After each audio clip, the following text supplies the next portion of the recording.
ஈஸியாக ரொம்ப சிம்பிளாக வீட்டிலே வந்து இட்லிக்கு பொடி அரைக்கலாம். ஸோ அதுதான் இப்போ காட்ட போகிறேன். 1 டம்ளர் உளுந்து எடுத்து நல்லா மீடியம் ஃப்ளேமில் வச்சு வறுத்து எடுத்துக்கோங்க. வறுத்தோன்னா ஒரு பொன்னிறமாக வரும். வந்ததுக்கப்புறம் அதை வந்து ஒரு தட்டில் ட்ரான்ஸ்ஃபர் பண்ணிக்கோங்க. அதுக்கப்புறம் நம்ம அளந்த டம்ளர்லேயே வந்து பார்த்தீங்கன்னா ஒரு 1/2 டம்ளர் வந்து பச்சைக்கடலை பருப்பு போட்டு நல்லா வறுத்து எடுத்துக்கோங்க. வறுத்து எடுத்து அதுவும் ட்ரான்ஸ்ஃபர் பண்ணிக்கோங்க. அதுக்கப்புறம் ஒரு 2 டீஸ்பூன் வந்து பார்த்திங்கன்னா நான் எள்ளு எடுத்துக்கிறேன். எள்ளு எடுத்து நல்லா வறுத்து இதுவும் பொன்னிறமானவுடனே இதையும் அதே தட்டில் ட்ரான்ஸ்ஃபர் பண்ணிட்டேன்.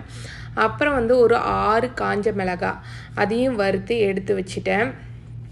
இப்போ வந்து பார்த்தீங்கன்னா குழந்தைங்களும் சாப்பிட்றதுனால நான் ஒரு 4 மிளகாய் தான் போட்டுக்கிட்டேன். இது நல்லா காரமும் கொடுக்கும். ஸோ உப்பு தேவையான அளவு. அதுக்கப்புறம் வந்து பார்த்திங்கன்னா கொஞ்சம் பெருங்காயத்தூள் போட்டுக்கிட்டேன். போட்டுட்டு நான் வந்து எந்த மிக்சியில் யூஸ் பண்ணுறேன்னா இங்கே யூஎஸில் வந்து பிரித்தி எக்கோ ப்ளஸ்ன்ட்டு இந்த இது தான் யூஸ் பண்ணுறேன். நல்லாவே ஓடுது.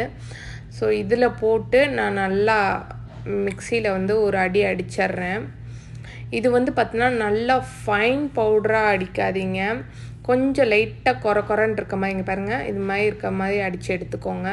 இதை வந்து நான் ஒரு தடவை டேஸ்ட் பண்ணி பார்த்துக்கிறேன். கொஞ்சம் போட்டுட்டு எண்ணெயும் ஊற்றிடுவேன். டேஸ்ட் பண்ணி பார்ப்பேன் எது கம்மியாக இருக்குது அப்பயே பார்த்து போட்டுக்குவேன். இப்போ எல்லாமே கரெக்டாக இருக்குது. ஸோ அதனால் வந்து பார்த்தீங்கன்னா நான் ஒரு பாட்டிலில் ட்ரான்ஸ்ஃபர் பண்ணி ஸ்டோர் பண்ணிட்டேன்.